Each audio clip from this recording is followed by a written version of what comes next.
इसलिए आप मेरा प्रणाम स्वीकार कीजिए और मुझे आगे।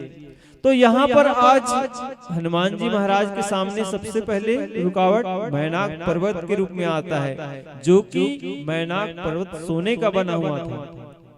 तो ठीक उसी प्रकार हमारे और आपके जीवन में भी हम यदि भक्ति को पाना चाहें, भक्ति की खोज में जाना चाहें, तो हमारे जीवन में सबसे पहली रुकावट क्या आएगी? मैनाक पर्वत सोने का बना हुआ था, अर्थात अर्थ का मतलब है धन दौलत। हमारे और आपके जीवन में भी हम यदि भक्ति की मार्ग में जाना चाहें तो सबसे पहले रुकावट हमारा धन दौलत आता है। हमारा मन को विचलित करता है वो हमारा धन दौलत, कि ये मेरा धन है, मेरा परिवार है, ये मेरा पुत्र है, ये मेरा मकान है, ये मेरा जमीन है। उस ओर हमारा ध्यान जाता है कि हम इसको छोड़कर कहाँ जाएंगे। हम छोड़कर जाएंगे तो हमारे छोड़ जाने के बाद इसका क्या हाल होगा, क्या गति होगा, संभलेगा नहीं संभलेगा, क्या होगा, कैसा होगा, ये हमारे दिमाग में चलते रहते विचार आता है, वो हमको रोकता है आगे बढ़ने से। ठीक उसी प्रकार आज हनुमान जी महाराज को उसके भक्ति के मार्गों को रोक रहा है, कह रहा है कि हे हनुमान जी, आप थके होंगे, थोड़ा विश्राम कर लीजिए। हनुमान जी कहते हैं कि मेरे को थकावट की कोई थकावट मेरे लिए को होता ही नहीं, क्योंकि मैं राम काज करने जा रहा हूँ और मेरे प्रभु के कार्य के लिए मेरे प्राण भी, मैं अपने प्राण को न्यौछावर कर दूंगा, मैं प्राण दे सकता हूँ, ये आराम मेरे को नहीं चाहिए। ऐसा प्रणाम करके आगे जब जाने लगते हैं तो वहां पर जात पवत सुत देवन देखा, जाने कहूँ बले बुद्धि शेषा, सुरसा नाम यहिन के माता, पैठन आई कहीं ते बाता। उसके बाद अब एक रुकावट को तो हनुमान जी पार कर लिया, दूसरी रुकावट क्या आती है? जात पवन सुत देवन देखा। जैसे आगे बढ़े हनुमान जी महाराज को, तो उसको आगे बढ़ते हुए कौन देखती है? सुरसा, जो कि सर्पों की माता है। सर्पों की माता सुरसा, उसको देखते कि हनुमान जी महाराज सीता जी की खोज के लिए जा रहे हैं, तो क्यों ना इसका परीक्षा लिया जाए। देवताओं के द्वारा भेजा गया था। सुरसा नाम हिन की माता, पैठन आई कहीं दी बाता। मतलब जो सर्पों की माता सुरसा है, उनको हनुमान जी की परीक्षा के लिए भेजा गया था कि उसके बल और बुद्धि कितना है। वास्तव में राम काज के लिए जा रहे हैं, माता सीता का पता लगाने के लिए जाए तो पता लगा पाएगा कि नहीं पाएगा, क्योंकि लंका में जाना है उनको। लंका पूरा निश्चर की नगरी है, राक्षसों की नगरी है। वहां उसका जाना कैसे जाएगा, किस प्रकार से जाएगा, दिमाग लगाएगा कि नहीं लगाएगा, बल लगाएगा कि नहीं, बुद्धि लगाएगा कि नहीं लगाएगा। मतलब देवताओं ने उनकी परीक्षा लेना चाहा हनुमान जी महाराज को, तो परीक्षा के लिए किसको भेज दिया? सुरसा को। तो जैसे ही हनुमान जी महाराज आगे बढ़ते हैं तो सुरसा अपने मुख को फैलाती है और हनुमान जी महाराज के सामने खड़े हो जाती है और कहती है कि आज सुरन मोहि दिन न आहारा, और सुनत बचन कह पवन कुमारा। सर्पों की माता सुरसा, जो कि देवताओं के आज्ञा से आया हुआ था, और हनुमान जी के सामने खड़े हो जाती है और कहती है कि हे हनुमान जी, तुम कहाँ जा रहे हो? इस मार्ग से जो चलने वाला है ना, वो सब मेरे भोजन बन जाते हैं, मेरे ग्रास बन जाते हैं, और जब मैं आपको निगल जाऊं और आप मुझसे बच जाए तब आगे चले जाना, लेकिन सबसे पहले मैं आपको निगल जाऊंगी, खा जाऊंगी। इस प्रकार से हनुमान जी महाराज को कह रही है। तो आज सुरन मोहि दिन नहारा, देवताओं ने आज कितना सुंदर अवसर दिया है, आज बहुत बढ़िया भोजन दिया है, आज तो मेरा मन जो है मैं अति आनंद के साथ भोजन करूंगा, भक्षण करूंगा। ऐसे सुरसा जो है मन में कह रही है, और मन के साथ साथ हनुमान जी को सीधा भी कह रहे कि आज मुझे बहुत अच्छा भोजन दिया गया है। तो हनुमान जी महाराज जब सुनते हैं सुरसा की बात को, तो अपनी बात को रखते हैं कि हे माता, आपका यदि मार्ग में मैं आ गया हूँ और आपके मार्ग में आने वाला हर जीव आपका भोजन बन जाता है तो ठीक है, यह बात मुझे स्वीकार्य है, लेकिन मैं राम काज करने के लिए जा रहा हूँ माता, अभी मुझे जाने दीजिए। जब मैं राम के काज को करके आऊंगा, माता सीता के पता लगाकर उस समाचार को भगवान को सुना दूंगा, तो मैं पुनः आपके पास फिर आ जाऊंगा, तब मुझे खा लेना। आप मुझे अपने भोजन बनाने ला। इस प्रकार से हनुमान जी महाराज निवेदन कर रहे हैं। तब तो बदन पैठ आई और सत्य कहो मुझे जान दे माई। ये बात मैं सत्य वचन के साथ कह रहा हूँ मैया कि मैं आपको वचन दे रहा हूँ कि मैं भगवान के काम को करने के बाद पुनः आपके पास आ जाऊंगा। कौन ने जतन दे ही नहीं जाना और ग्रसन मोह कहे हनुमाना। इस प्रकार से तब मुझे खा लेना, जब मैं वापस आ जाऊंगा तब मुझे खा लेना। इस प्रकार से हनुमान जी महाराज सुरसा के सामने निवेदन करती है, लेकिन सुरसा मानने को तैयार नहीं है। सुरसा क्या करती है कि जो जन भरी थी बदन पसारा और कपि तनु किन्न दुगुन विस्तारा। अब यहाँ पर क्रम चालू होता है परीक्षा का, प्रतिस्पर्धा का। हनुमान जी महाराज यहाँ पर काव्य कौन सा चीज उपयोग करने जा रहे हैं आगे थोड़ा देखेंगे, क्योंकि अब जो है सुरसा अपने मुख को विस्तार कर बढ़ा रही है, क्योंकि उसको खाने का प्रयास कर रही है। तो हनुमान जी महाराज को एकाएक वैसे तो भी विशाल रूप धारण किया हुआ है, तो उस हिसाब से सुरसा अपनी मुख को बढ़ा रही है। तो जैसे सुरसा उसको निगलने के लिए अपने मुख को बढ़ाती है, तो हनुमान जी महाराज जितना सुरसा का मुख है उससे दुगना आकार में, उसके डबल आकार में अपने शरीर को बढ़ाता है। जो उसके बाद जोजन भरित ही बदन पसारा। अब सुरसा जो है 1 योजन तक अपना मुख बढ़ाती है, तो हनुमान जी महाराज उसके दुगना कर देते। कपि तनु किन्न दुगुन विस्तारा, उसका डबल रूप धारण करते हैं। उसके बाद जो 16 योजन मुक्त इठैयु तुरत पवन सुत 32 भयु। सुरसा जो है अपने मुख को 16 योजन तक बढ़ा देती है, तो हनुमान जी महाराज 32 योजन बढ़ा देते हैं अपने शरीर के आकार को। मतलब जितने आकार में सुरसा अपने मुख को बढ़ा रही है, उससे दुगना अपने शरीर को हनुमान जी महाराज बढ़ा रहे हैं, क्योंकि हनुमान जी महाराज के पास शक्ति है, वे अपने इच्छा के अनुसार अपने शरीर को छोटा बड़ा आकार को घटा बढ़ा सकते हैं।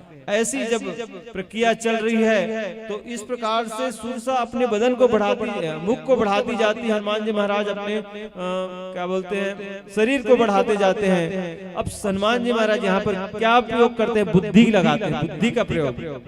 अब बल से काम चलने वाला नहीं है, अब छल का प्रयोग करना चाहिए। छल जब करना है, किसी से छल करना है, तो पहले बुद्धि लगाना पड़ेगा, आपको एस्टीमेट बनाना पड़ेगा कि इसके साथ ये करना है वो करना है, तब मैं कहीं जाके इससे विजय पा सकता हूँ। ये हमारे अंदर एक योजना होनी चाहिए। तो हनुमान जी महाराज तुरंत बुद्धि का उपयोग करते हैं और सोचने लगते हैं कि ऐसे में तो समय खराब हो जाएगा, टाइम पास होते रहेगा, ये अपने मुख को बढ़ाते रहेगी, मैं अपना आकार बढ़ाते रहूंगा, इससे काम होने वाला नहीं है। तो हनुमान जी महाराज ने क्या किया, अपने विशाल रूप को जितना बढ़ाया था, तो वहां पर उसको बहुत छोटा, एक मच्छर के समान जो है छोटा, लघु से लघु अपने आकार को छोटा कर लेते हैं। और सुरसा अपने मुख को फैलाई हुए 100 योजन तक फैली हुई इसका मुख जो है। तो हनुमान जी महाराज क्या करते हैं, उसके मुख की तरफ घुस जाते हैं, सीधा उसके मुख की तरफ से घुसकर उसके कानों की तरफ से बाहर निकल जाते हैं। और सुरसा को पता ही नहीं चलता कि हनुमान जी महाराज मेरे अंदर घुसकर बाहर आ गए।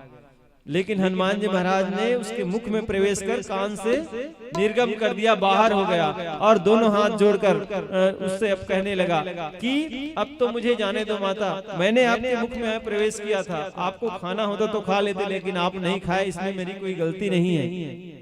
मैं आपके पूरे शरीर को भ्रमण करते हुए आपके कान की तरफ से बाहर निकल गया, अब मुझे जाने दीजिए। तो इस प्रकार से सुरसा भी समझ जाते हैं कि वास्तव में हनुमान जी महाराज बल बुद्धि और सभी क्षेत्रों में निपुण हैं, वास्तव में भगवान के काम को कर सकते हैं। ऐसा जो है आज हनुमान जी महाराज भक्ति की खोज में आगे जाते हैं। ठीक उसी प्रकार हमारे और आपके जीवन में भी हम भक्ति को पाना चाहे, धर्म की ओर जाना चाहे, कोई अच्छा काम करना चाहे, तो हमारे मार्ग में भी ऐसे सुरसा जैसे बाधाएं आती है, मैनाक पर्वत जैसे रुकावटें आती है आगे चलकर, और कई रुकावटें हनुमान जी के मार्ग में आते हैं। ठीक उसी प्रकार हम और आपके सबके जीवन में रुकावटें आती है, फिर भी हमको उस ईश्वर का नाम लेते हुए, ईश्वर का भजन करते हुए यदि हम आगे बढ़े तो हम निश्चित रूप से उस लक्ष्य को प्राप्त कर सकते हैं, उस मंजिल को प्राप्त कर सकते हैं जिसे हम पाना चाहते हैं। तो आइए आज के कथा प्रसंग यहीं पर हम विराम दे रहे हैं, क्योंकि पीली बत्ती जल चुकी है, हमें संकेत दे रही कि इस मंच से आपको सादर विदा पाना है और आगामी मंडली इस मंच पर मंचासीन होने जा रही है। तो आइए हम पुनः समस्त ग्रामवासियों से पुनः निवेदन करते हैं कि आप अपने गृह कार्य से निवृत्त हो गए हो तो आइएगा। आज 3 दिवसीय संगीतमय मानस सम्मेलन महोत्सव का अंतिम दिवस है। इसका अवसर आप सब, इस अवसर पर आप सब अपना जीवन को सार्थक बनाते हुए राम कथा का रसपान करने की महान कष्ट करें। धन्यवाद।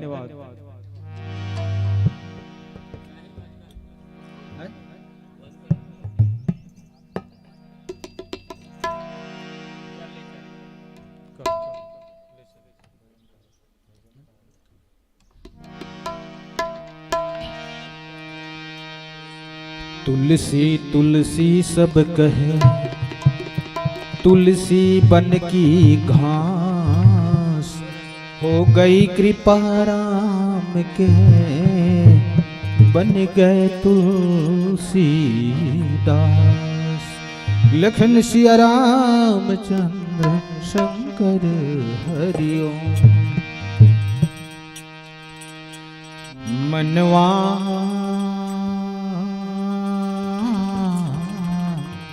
राम नाम तू गाले, मनवा राम नाम तू गाले, मनवा राम नाम तू गाले,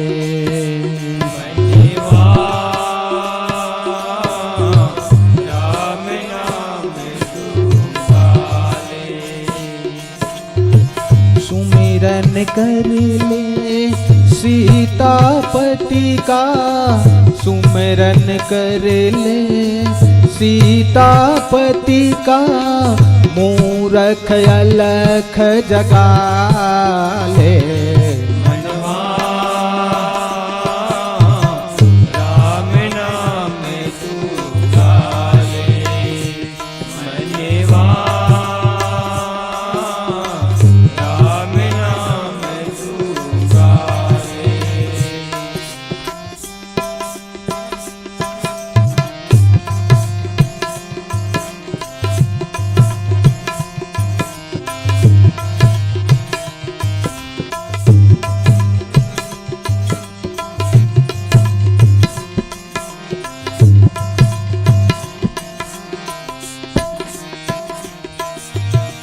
क्या जाने तू प्रभु की माया, इस पल धूप तो उस पल छाया।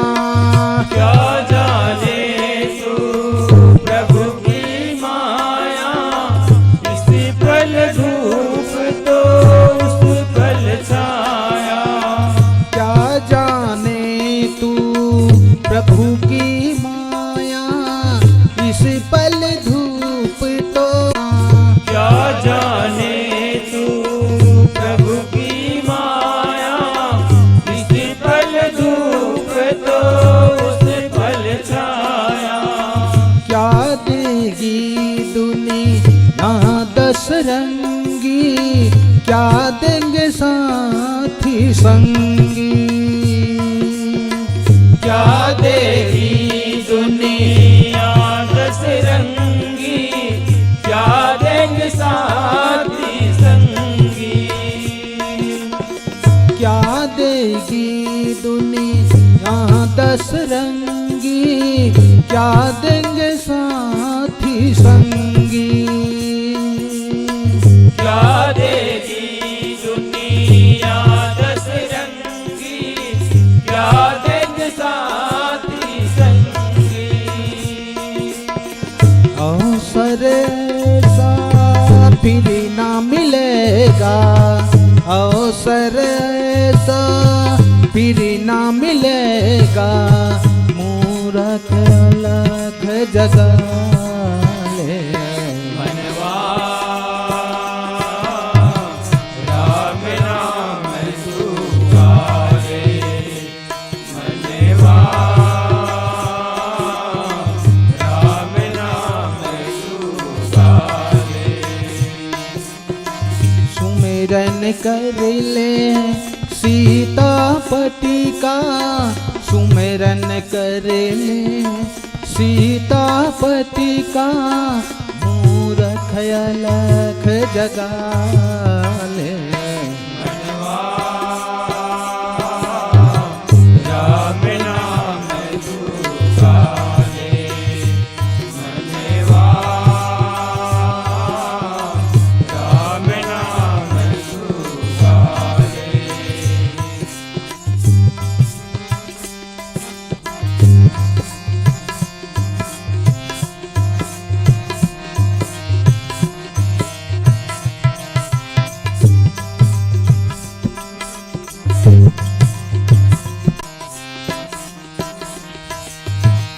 तन की छन भंगुर नौका पर, परदेसी तू आया चढ़ कर। तन की छन भंगुर नौका पर, परदेसी तू आया चढ़ कर। तन की छन भंगुर नौका पर, परदेसी तू आया चढ़ कर। तन की छन भंगुर नौका पर, परदेसी तू आया चढ़ कर। रात वीरानी दिवस वीराना, उस पर काल करे मन माना। रात वीरानी दिवस वीराना, उस पर काल करे मन माना। राम नाम पतवार बना कर, राम नाम पतवार बना कर, नौका पार लगा ले। मनवा राम नाम सुहाए, मनवा राम नाम सुहाए। सुमिरन कर ले सीतापति का, सुमिरन कर ले सीतापति का, मूरख अलख जगा ले। मनवा राम नाम सुहाए, मनवा राम नाम तू गाले। मनवा राम नाम तू गाले। मनवा राम नाम तू गाले। बोले राजा रामचंद्र की जय।